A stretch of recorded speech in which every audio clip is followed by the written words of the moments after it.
সূরা আল মুমিনুন থেকে কয়েকটি আয়াত তেলাওয়াত করেছি।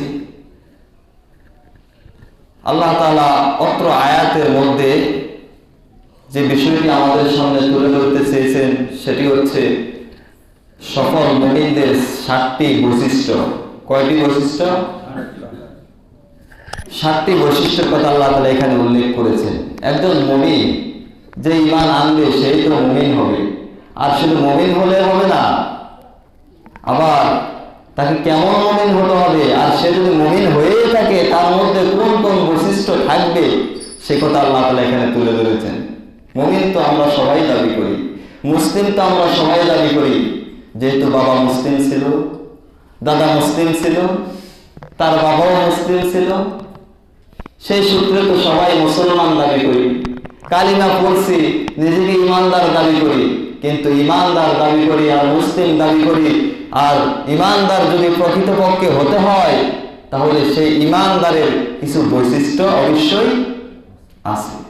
সম্মানিত প্রিয় উপস্থিতি, আল্লাহ তাআলা সর্বপ্রথম আয়াতের মধ্যে বলেন ক্বাদ আফলাহাল মুমিনুন, অবশ্যই মুমিনগণ সফল হয়ে গেছে।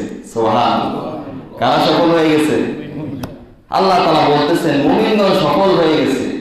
কিন্তু আমরা কি মনে করি? আমরা কি মনে করি? মুমিনরা সফল মনে করি? আমরা মনে করি যার টাকা পয়সা আছে, যার গাড়ি বাড়ি আছে, যার বিশাল অট্টালিকা আছে সেই সফল। কিন্তু আল্লাহ তাআলা কি বলছেন? ক্বাদ আফলাহাল মুমিনুন, সেই সফল না যে ঈমান এনেছে আর মুমিন হয়েছে। আমি আল্লাহ তাআলার ঘোষণা হচ্ছে সেই সফল। তাহলে মুমিনরা সফল। এই জন্য হযরতে ওমর ইবনে খাত্তাব রাদিয়াল্লাহু বলেন, হে দুনিয়ার মানুষ, যদি মনে করো টাকা পয়সার মধ্যে সফলতা রয়েছে, যদি মনে করো অর্থ সম্পদের মধ্যে সফলতা রয়েছে, তাহলে কারুনের দিকে তাকাও, কারুনের দিকে তাকাও। তার কত ধন সম্পদ ছিল, কত টাকা পয়সার মালিক সে ছিল, আজকের দুনিয়ায় তার মতো এত টাকা পয়সার মালিক একজনও আছে নাকি? আজকে তো বিশ্বের সবচেয়ে ধনীদের তালিকায় যারা রয়েছেন, বিল গেটস, ইলন মাস্ক থেকে শুরু করে যারা আজকে পুরো পৃথিবীর সর্বোচ্চ চূড়ায় রয়েছেন ধনীর তালিকায়, কিন্তু সমস্ত ধনীদের টাকা যদি এক করা হয় তারপরও কারণের টাকা পয়সার এক কানি সমান হবে না।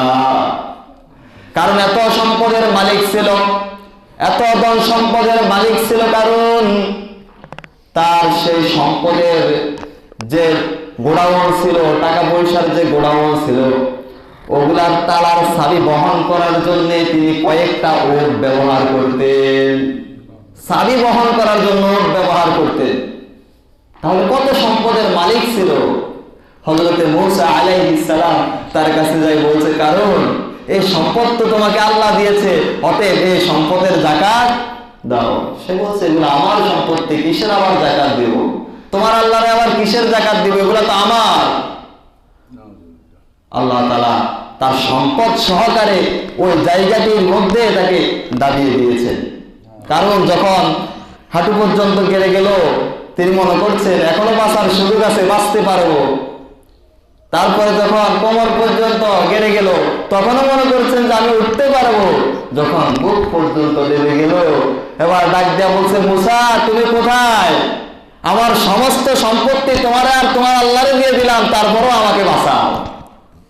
কিন্তু লাভ হয়েছে তখন? এখন যেভাবে আল্লাহ ফেরাউনকে বলছেন, এখন আরে তুমি তো দুনিয়ার মধ্যে সবচেয়ে ফাসাদকারী ছিলে, আর এখন শেষ হয়ে যাচ্ছ, চলে যাচ্ছ, আর তোমার সুযোগ নাই, আর এখন বলছো আমি ঈমান এনেছি। তেমনি কারণ বলছে, মুসা সব দিয়ে দিলাম, কিন্তু আমাকে বাঁচাও। কিন্তু আজ পর্যন্ত সেই জায়গাটি এখনো ডেবে যাচ্ছে নিচের দিকে। কিয়ামত পর্যন্ত কারুনের জায়গাটি সহকারে কারুন নিচের দিকে নেমে যেতেই থাকবে, নিচের দিকে দেবে যেতেই থাকবে তার সম্পত্তি সহ। তাহলে এত সম্পদের মালিক কারুন ছিল, সে সফল ছিল নাকি? আজকে তাকে কেউ সফল হিসেবে চেনে নাকি? তাহলে টাকা পয়সার মধ্যে সফলতা নেই। হযরত ওমর ইবনুল খাত্তাব রাদিয়াল্লাহু বলেন, যদি মনে করো ক্ষমতার মধ্যে সফলতা রয়েছে, যদি তোমরা মনে করো ক্ষমতার মধ্যে সফলতা রয়েছে, তাহলে ফেরাউনের দিকে তাকাও। ফেরাউন তো কত বড় সফল ব্যক্তি ছিল, কেমন সফল ছিল, ক্ষমতার দিক দিয়ে সফল ছিল।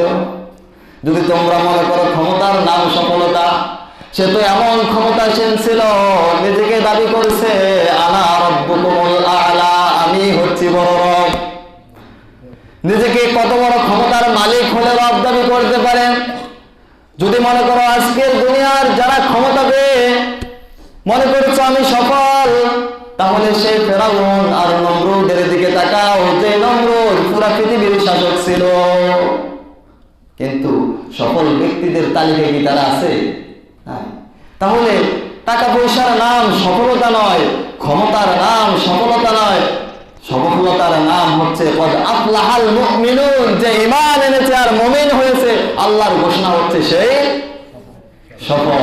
এই জন্য আমরা দেখি গোলামের ঘরের গোলাম হযরতে বেলাল হাবশী রাদিয়াল্লাহু, বাবাও গোলাম ছিলেন, ছেলেও গোলাম, কালো কুসরি আব্রথেব্র চেহারা। হযরতে বেলাল রাদিয়াল্লাহু টাকা ছিল না, গাড়ি ছিল না, বাড়ি ছিল না, বিশাল অট্টালিকা ছিল না, কিন্তু ছিল ঈমান। আর যে ঈমানের কারণে রাসূল মেরাজে গিয়ে তার পায়ের আওয়াজ জান্নাতের মধ্যে শুনতে পেয়েছেন। সুবহানাল্লাহ।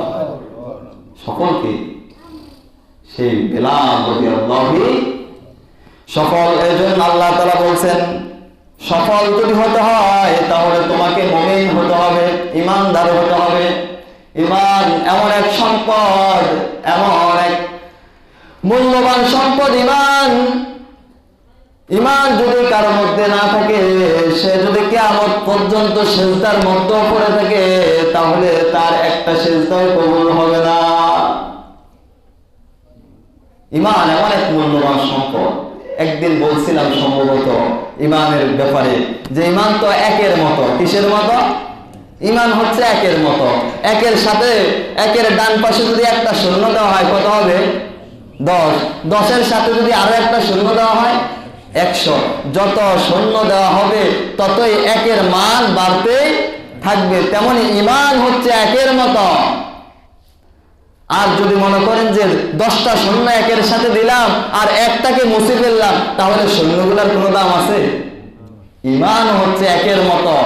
ঈমানের সাথে ঈমান যখন থাকবে, ঈমানের সাথে নামাজ লাগালে ঈমানের দাম বাড়বে, ঈমানের সাথে হজ লাগালে ঈমানের দাম বাড়বে, ঈমানের সাথে রোজা, হজ, যাকাত বাড়াতে থাকলে ঈমানের দাম বাড়তেই থাকবে, বাড়তেই থাকবে। আর যত আমলে করেন না কেন, ঈমানটাই যদি শেষ হয়ে যায়, ওই আমলের কোনো দাম থাকবে? কোনো দাম থাকবে না। এই জন্য আল্লাহ বলছেন, ঈমান এমন এক মূল্যবান সম্পদ, কদ আফলাহাল মুমিনুন, এই ঈমান যারা আনবে তারাই হচ্ছে সফল। সম্মানিত প্রিয় উপস্থিতি, তাহলে এই সফল মুমিন ঈমান আনলে মুমিন হয়। আর সেই মুমিনদের 7টা বৈশিষ্ট্য রয়েছে। কয়টা বৈশিষ্ট্য? 7টা বৈশিষ্ট্য রয়েছে।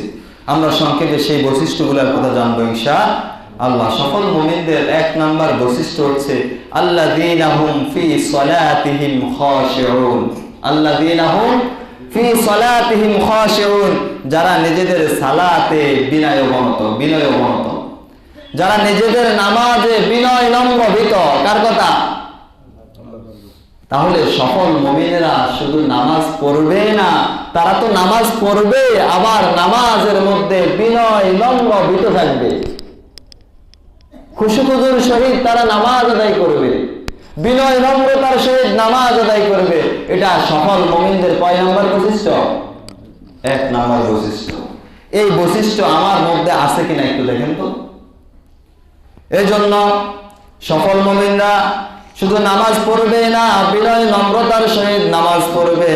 এই জন্য আল্লাহ তাআলা কোরআনুল কারীমের মধ্যে বলেন, হাফিজু আলাস সালাওয়াতি ওয়াস সালাতিল উসতা ওয়া কুমু লিল্লাহি কানিতিন। আল্লাহ তাআলা বলেন, তোমরা হাফিজু আলাস সালাওয়াতি, তোমরা নামাজের হেফাজত করো, বিশেষ করে মধ্যবর্তী নামাজের। আর মধ্যবর্তী নামাজ বলতে আসরকে বোঝানো হয়েছে। আল্লাহ বলছেন নামাজের হেফাজত করো, বিশেষ করে আসর অর্থাৎ মধ্যবর্তী নামাজের হেফাজত করো। ওয়াকুমু লিল্লাহি কানিতিন, যখন আমি আল্লাহ তাআলার সামনে দাঁড়াবে, কানিতিন বিনয় নম্রতার সহিত দাঁড়াবে। আমি আল্লাহ তাআলার সামনে যখন দাঁড়াবে তখন তোমরা বিনয় নম্র ভীত অবস্থায় দাঁড়াবে, খুশু খুশুর সহিত দাঁড়াবে। আমরা জানি রাসূল সাল্লাল্লাহু আলাইহি ওয়াসাল্লাম, রাসূলের সাহাবারা যখন নামাজ আদায় করতেন, এই আয়াত নাযিল হওয়ার পূর্বে রাসূলের সাহাবারা যখন নামাজ পড়তেন, নামাজের মধ্যে এদিক সেদিক তাকাতেন। আমাদের মধ্যে এরকম মাঝে মধ্যে থাকে কিছু কিছু লোক নামাজ পড়ে আবার ওসের দিকেও তাকা, পাশের দিকেও তাকা, কে আইছে সেদিকেও তাকা, এরকম আছে না কিছু? তো সাহাবারা এই আয়াত ওয়াকুমু লিল্লাহি কানিতিন নাযিল হওয়ার পূর্বে সাহাবারা এরকম চারিদিকে তাকাতেন, হেলে দুলে নামাজ পড়তেন। আর যখন আল্লাহ তাআলা নাযিল করে দিলেন ওয়াকুমু লিল্লাহি কানিতিন, আমার সামনে বিনয় নম্র ভীত সহকারে দাঁড়াও, এই আয়াত নাযিল হওয়ার পর থেকে সাহাবারা নামাজ এমন ভাবে পড়তেন, এদিক সেদিক আর তাকাতেন না, হেলে দুলে নামাজ পড়তেন না, এমন ভাবে নামাজ আদায় করতেন। মরুর উত্তপ্ত বালুর অঞ্চলে যখন সাহাবারা কখনো নামাজ আদায় করতেন, মরুভূমির উড়ন্ত পাখিগুলা সাহাবাদের মাথার উপরে এসে বসে যেত। এত স্থিরতার সাথে এত দৃঢ় চিত্ত সহকারে নামাজ পড়তেন যে পাখিগুলা বুঝবে না এটা কি মানুষ না গাছ দাঁড়িয়ে রয়েছে। কতটা বিনয় নম্রতার সহিত নামাজ তারা আদায় করতেন। এই জন্য তো আমরা জানি হযরতে আলী রাদিয়াল্লাহু আনহু যখন এক যুদ্ধের মধ্যে তার পায়ের মধ্যে তীর ঢুকে গেল, সাহাবারা তীর টান দেন, হযরতে আলী রাদিয়াল্লাহু চিৎকার করেন ব্যথার যন্ত্রণায়, তীর বের করা যাচ্ছিল না। রাসূল বললেন নামাজে দাঁড়িয়ে যাও। হযরতে বেলাল রাদিয়াল্লাহু ইকামত দিলেন, রাসূল নামাজের ইমামতিতে দাঁড়িয়ে গেলেন। এক সাহাবীকে দায়িত্ব দিলেন, ওরা যখন আলী নামাজে দাঁড়াবে তার পায়ের তীরটা টান দিয়ে বের করে ফেলবেন। আলী রাদিয়াল্লাহু নামাজের নিয়ত বেঁধেছেন, আর পিছন থেকে এক সাহাবী তার পাও থেকে টান দিয়ে তীরটা বের করে ফেলেছেন। নামাজ শেষ করেছেন, আলী রাদিয়াল্লাহু তার পায়ের দিকে তাকিয়ে দেখেন তীরে নাই, রক্ত জর্জরিত। আলী রাদিয়াল্লাহু এতক্ষণ পর্যন্ত তীর টান দিচ্ছেন, চিৎকার করছেন, অথচ নামাজের মধ্যে তার তীর টেনে বের করে ফেলছেন, তার খবরে নাই। তাকে জিজ্ঞেস করেছে আপনি কি ব্যথা পান নাই? হযরতে আলী রাদিয়াল্লাহু বলেন আমি তো আমার মাওলার সান্নিধ্যে ছিলাম, আমার পাও থেকে যে তীর টেনে বের করা হয়েছে আমি একটু ব্যথা অনুভব করি নাই। নামাজ কাকে বলে? as-salatu mi'rajul mu'minin, নামাজ তো এই সকল মুমিনদের জন্য মেরাজ। এই জন্য সফল মুমিনদের একটা বৈশিষ্ট্য থাকবে, তারা বিনয় নম্রতার সহিত নামাজ আদায় করবে, তারা খুশি খুজুর সহিত নামাজ আদায় করবে। কিন্তু আজকে আমরা নামাজ পড়ি, আমি নামাজ পড়ি মসজিদে, আমার মন থাকে বাড়িতে, আমার মন থাকে গাড়িতে, আমার মন থাকে ব্যবসা বাণিজ্য, হিসাব কিতাবের মধ্যে। এই হচ্ছে আমাদের নামাজ। এই নামাজ দিয়ে কিভাবে আবার জান্নাতের আশা করতে পারি, কিভাবে আবার নিজেকে সফল মুমিন দাবি করতে পারি বলে? আর যদি নামাজের মতোই হয়, রাসূল আল্লাহ তাআলা নিজে বলেন ইন্নাস সালাতা তানহা আনিল ফাহশাই ওয়াল মুনকার, তুমি যে খারাপ অন্যায় অশ্লীলতার কাজে জড়িত রয়েছ, চুরি ডাকাতি জিনা ব্যভিচার সুদ ঘুষ যেগুলোর সাথে তুমি জড়িত রয়েছ, যদি তুমি নামাজের মতো করে পড়ো, এই নামাজ তোমাকে অন্যায় কাজ থেকে ফিরিয়ে রাখবে। সুবহানাল্লাহ। আমরা জানি আয়েশা রাদিয়াল্লাহু থেকে বর্ণিত এক হাদিস, এক ব্যক্তি চুরিও করে আবার নামাজও পড়ে। সাহাবারা বললেন ইয়া রাসূলুল্লাহ, অমুক ব্যক্তি তো নামাজও পড়ে আবার চুরিও করে। রাসূল বলছেন তাকে নামাজ পড়তে দাও, নামাজে বাধা দিও না, এই নামাজ তাকে চুরির কাছ থেকে ফিরাবে। সুবহানাল্লাহ। তাহলে নামাজ তো নামাজের মতো হতে হবে, আর নামাজ যদি নামাজের মতো হয় তাহলে চুরি ডাকাতি সব বন্ধ হয়ে যাবে। আপনি নামাজও পড়ছেন আবার চুরিও করছেন, নামাজও পড়ছেন আবার অন্যায় অবিচারও করছেন, তার মানে বোঝা যাচ্ছে আপনার নামাজ এখনো যেভাবে কবুল হওয়া দরকার সেভাবে কবুল হয় নাই। কয়েকদিন আগে এক জুতা চুরের ঘটনা পড়ছিলাম। মসজিদে আসতো আর মসজিদ থেকে যাওয়ার সময় জুতা চুরি করে নিয়ে যেত এক যুবক। এরকম হয় না আমাদের? তো প্রতিদিন এরকম জুতা থাকে না, জুতা চুরি করে নিয়ে যায়। এই খবর রাজার কাছে চলে গেল।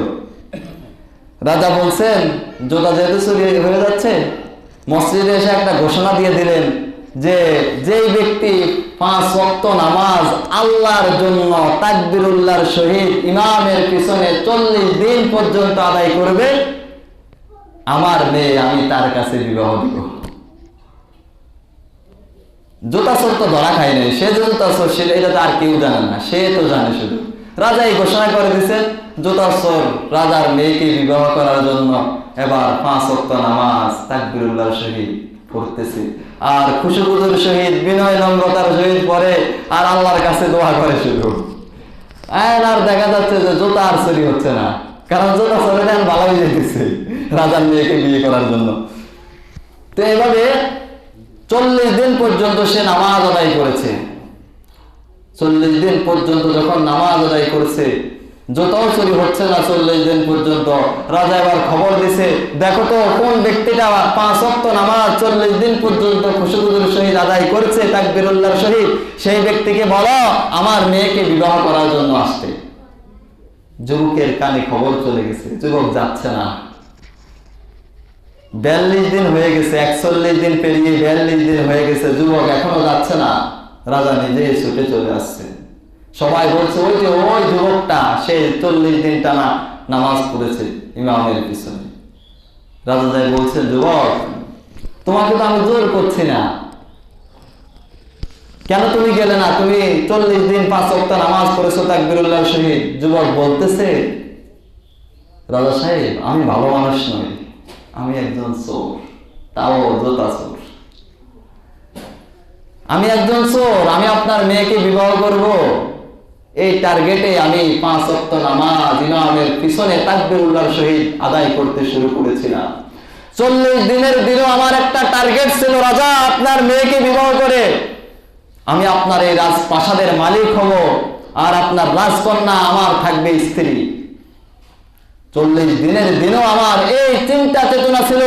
ও রাজা 40 দিনের দিনও শেষ ওয়াক্তের নামাজ যখন আমি পড়তেছিলাম, শেষ রাকাতের শেষ সেজদায় যখন আমি গিয়েছিলাম, রাজা আমি ওই সেজদার মধ্যে এমন জান্নাতি নিয়ামত আমি পেয়েছি, এত প্রশান্তি আমি পেয়েছি। আমি ওই জান্নাতের নিয়ামত পেয়ে, ওই প্রশান্তি পেয়ে আমি আপনার মেয়ের কথা আর রাজপ্রাসাদের কথা ভুলে গিয়েছি। আমি আর রাজপ্রাসাদ চাই না, আমি আর আপনার মেয়েকে চাই না, আমি চাই শুধু ওরকম একটা সেজদা, যে সেজদাতে আমি ওই প্রশান্তি লাভ করব।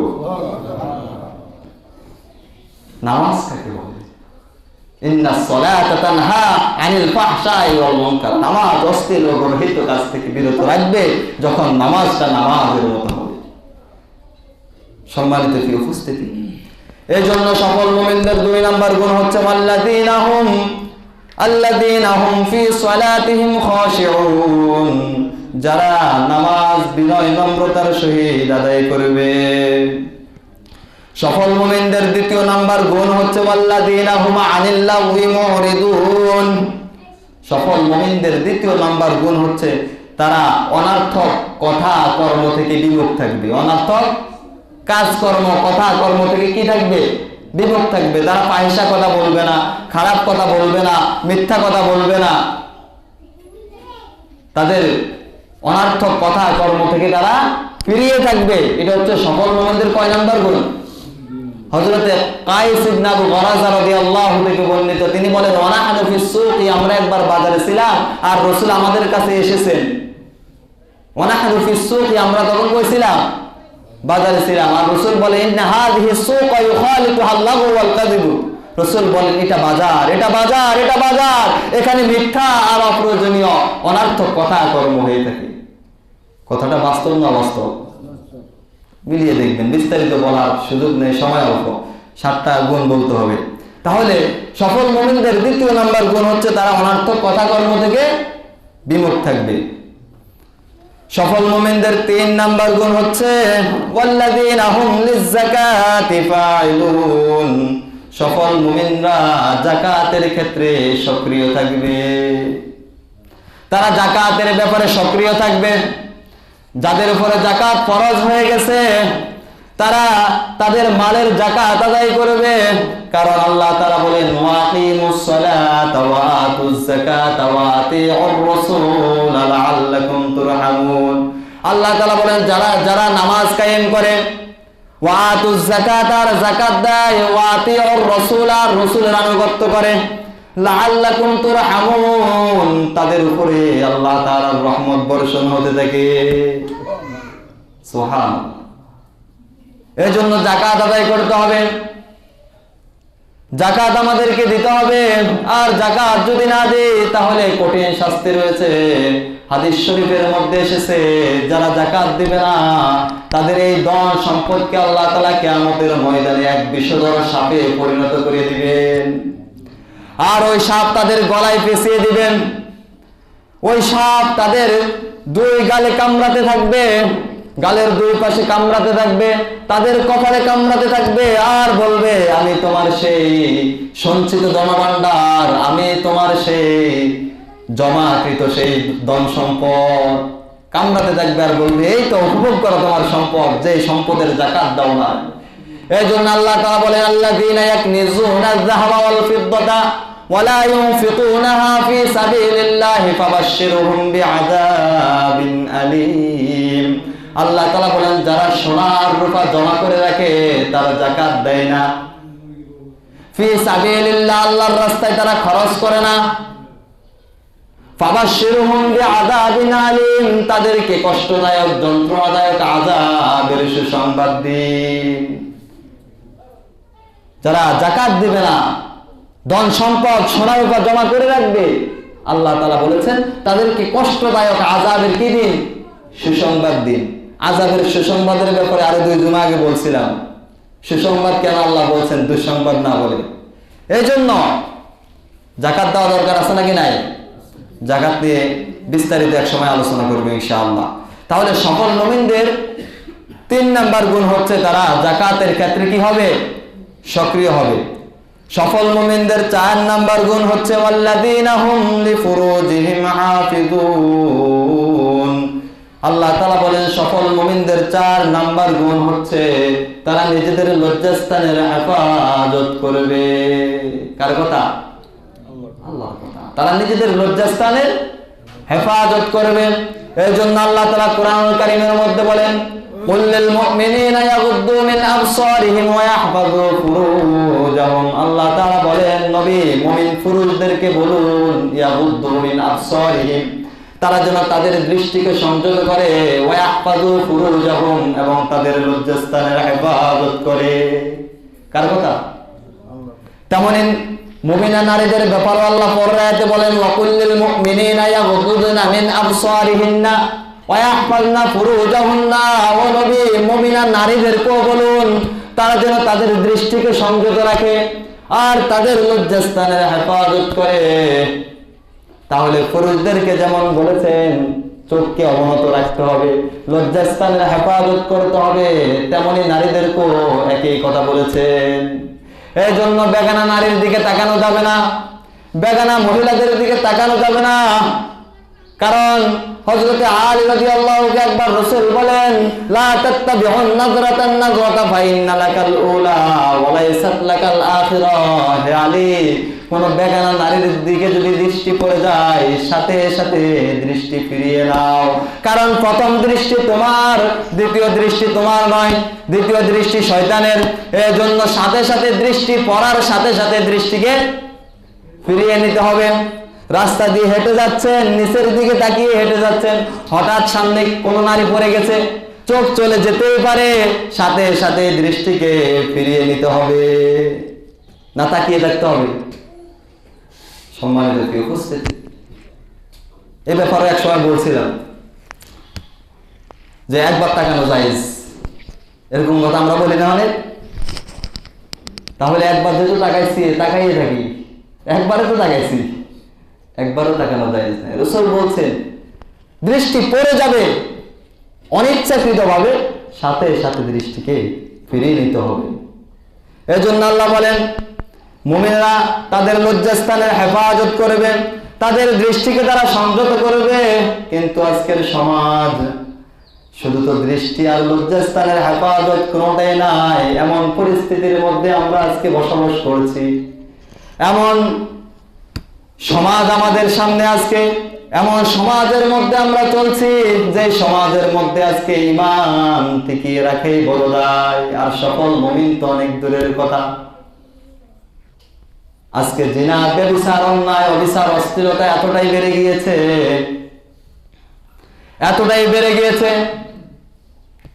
গত 2-3 দিন আগে একটা নিউজ ব্যাপকভাবে ভাইরাল হয়েছে, হয়তো অনেকেই দেখেছেন, ফেসবুকে অনেক সরাসরি হয়েছে।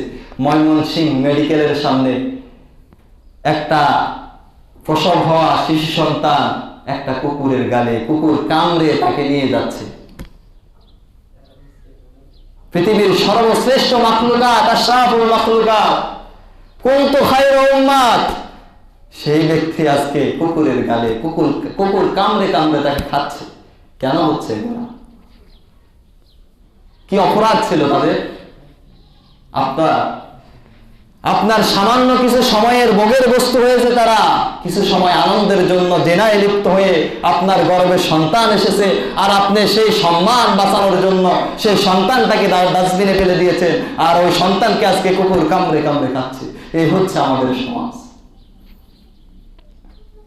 সম্মানিত প্রিয় হাজিরিন, এই জন্য রাসূল বলছেন ওয়াল্লাযীনা হুম লিফুরুজিহিম হাফিযুন, লজ্জাস্থানের হেফাজত করো, এটা আল্লাহর কথা।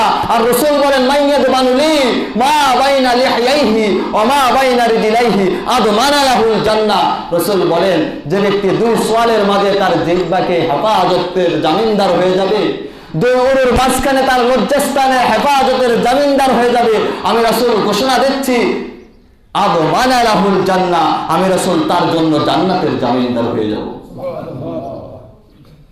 যে ব্যক্তি এই জিহ্বার হেফাজত করবে, এই জিহ্বা দিয়ে সে খারাপ কথা বলবে না, মিথ্যা কথা বলবে না, ফাহিশা কথা বলবে না, এই মুখ দিয়ে সে মদ খাবে না, এই মুখ দিয়ে সে বিড়ি সিগারেট হারাম বস্তু ভক্ষণ করবে না। তার জিহ্বাকে যে ব্যক্তি হেফাজত করবে, আর যে তার লজ্জাস্থানের হেফাজতের জামিনদার হয়ে যাবে, জিনা, ব্যভিচার, অন্যায়, অবিচার থেকে ফিরে থাকবে, রাসূল বলেছেন আদমানা লাহুল জান্নাহ, আমি রাসূল তার জন্য জান্নাতের জামিনদার হয়ে যাব। তাহলে সফল মুমিনদের 4 নাম্বার গুণ হচ্ছে ওয়াল্লাযীনা হুম লিফুরুজিহিম হাফিযুন, তারা তাদের লজ্জাস্থানের হেফাজত করবে। সফল মুমিনদের 5 নাম্বার গুণ হচ্ছে ইল্লা আলা আজওয়াজিহিম আও মা মালাকাত আইমানুহুম ফাইন্নাহুম গায়রু মালুমিন ফামান ইবতাগা ওয়ারাআ যালিকা ফাউলাইকা হুমুল আদুন।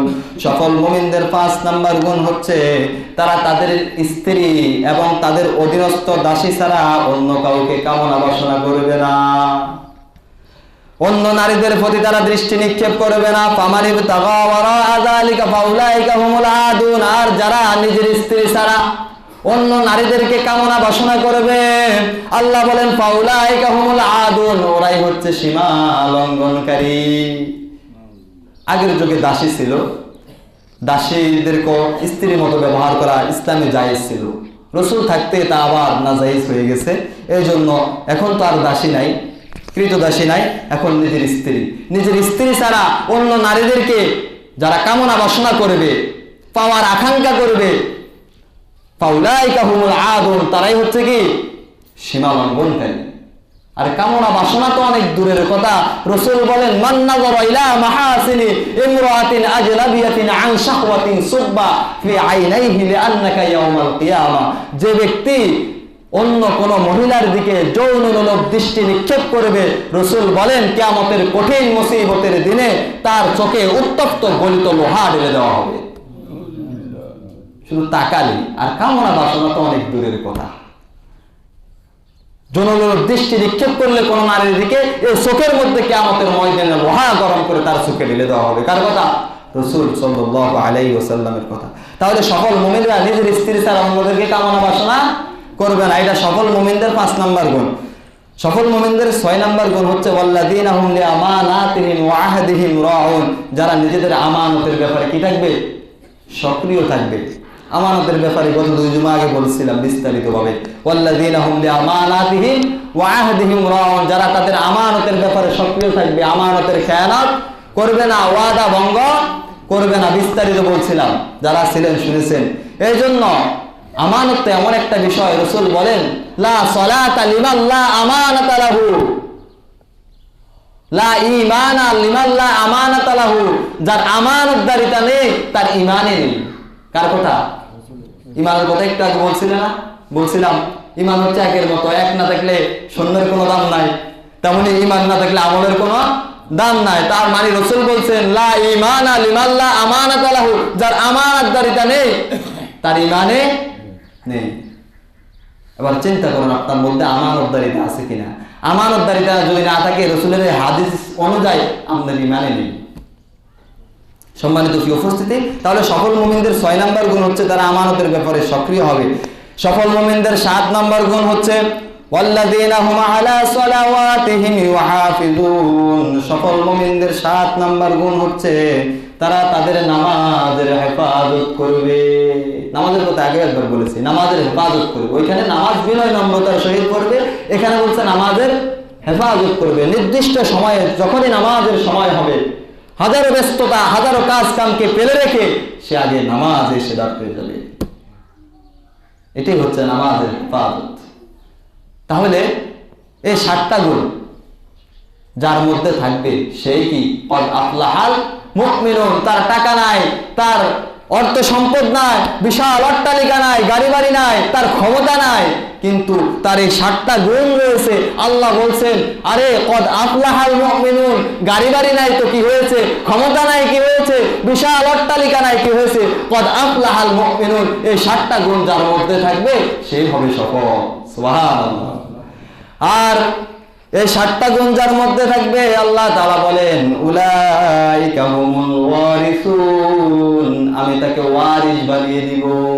কি বানিয়ে দিবে? ওয়ারিস বানিয়ে দিব। বাবা মৃত্যুর পর সন্তান যেমন বাবার সম্পত্তির ওয়ারিস হয়ে যায়, তেমনি আমি আল্লাহ তাআলা উলাইকা হুমুল ওয়ারিসুন, আমি তাকে ওয়ারিস বানিয়ে দিব। এই 7টা গুণ থাকার কারণে কিসের ওয়ারিস বানাবো জানো? আল্লাযীনা ইয়ারিসুনাল ফিরদাউসা হুম ফিহা খালিদুন, আমি আল্লাহ তাআলা তাকে জান্নাতুল ফিরদাউসের ওয়ারিস বানিয়ে দিব। আল্লাযীনা ইয়ারিসুনাল ফিরদাউসা হুম ফিহা খালিদুন, আর সেই জান্নাতের মধ্যে সে চিরকাল থাকবে। সে জান্নাতের ওয়ারিস হতে চায় না? চায় না? সেই জান্নাতের ওয়ারিস হতে যদি চায়, তাহলে এই 7টা গুণ আমাদের মধ্যে থাকা দরকার আছে নাকি নাই? আছে নাকি নাই? সম্মানিত উপস্থিতি, এই জন্য আমাদেরকে সফল মুমিন হতে হবে। সফল মুমিন আমাদেরকে হতে হবে। আল্লাহ তাআলার কাছে আমাদেরকে ফিরে আসতেই হবে। রজব মাস চলতেছে, রমজানের জন্য আমাদেরকে প্রিপারেশন নিতে হবে, রবের দিকে এগিয়ে আসতে হবে। নামাজ এতদিন পড়ি নাই, নামাজ 5 ওয়াক্ত পড়তে হবে। অন্যায় অশ্লীলতা থেকে আমাদেরকে ফিরে আসতে হবে, তাহলে আমরা হতে পারবো সফল মুমিন। আল্লাহ তাআলাকে বেশি বেশি ডাকতে হবে। আল্লাহ তাআলা আমাদেরকে বলেন উদউনি আস্তাজিব লাকুম, বান্দা আমাকে ডাকো, আমি তোমার ডাকে সাড়া দিব। আল্লাহ বলতেছেন ডাকো, আমাকে ডাকো, আমি ডাকে সাড়া দিব। রব তো আমাদেরকে চান আমরা রবকে একটা রব বলে একটা ডাক দিই, রব আমাদের ডাকে সাড়া দিবে। এজন্য রাসূল বলেন ওমান তাকাররাবা ইলাইয়া শিবরান তাকাররাবতু ইলাইহি যিরাআন, যে ব্যক্তি আমি আল্লাহ তাআলার দিকে 1 বিঘত এগিয়ে আসে, আমি আল্লাহ তাআলার রহমত তার দিকে 1 হাত এগিয়ে আসে। ওমান তাকাররাবা ইলাইয়া যিরাআন তাকাররাবতু ইলাইহি বান, আর যে ব্যক্তি আমি আল্লাহ তাআলার দিকে 1 হাত এগিয়ে আসে, আমি আল্লাহ তাআলার রহমত তার দিকে 2 হাত এগিয়ে আসে। ওয়া ইযা আকবালা ইলাইয়া ইয়ামশি আকবালতু ইলাইহি ওয়াহারিলু, আর যে ব্যক্তি আমার দিকে হেঁটে হেঁটে আসে, আমি আল্লাহ তাআলা তার দিকে দৌড়ে আসি। এই জন্য আল্লাহ তাআলার দিকে আমরা ফিরে আসতে হবে। যদি ফিরে আসতে পারি, আমরাই সফল, আমরাই কদ আফলাহাল মুমিনুন, আমরাই সফল ব্যক্তি হতে পারবো ইনশাআল্লাহ। আল্লাহ তাআলা আমাদেরকে সফল মুমিন হয়ে এই 7টি গুণ আল্লাহ তাআলা আমাদের মধ্যে ধারণ করার এবং সফল মুমিন হয়ে সে জান্নাতের ওয়ারিস হওয়ার তৌফিক দান করুন। আমিন।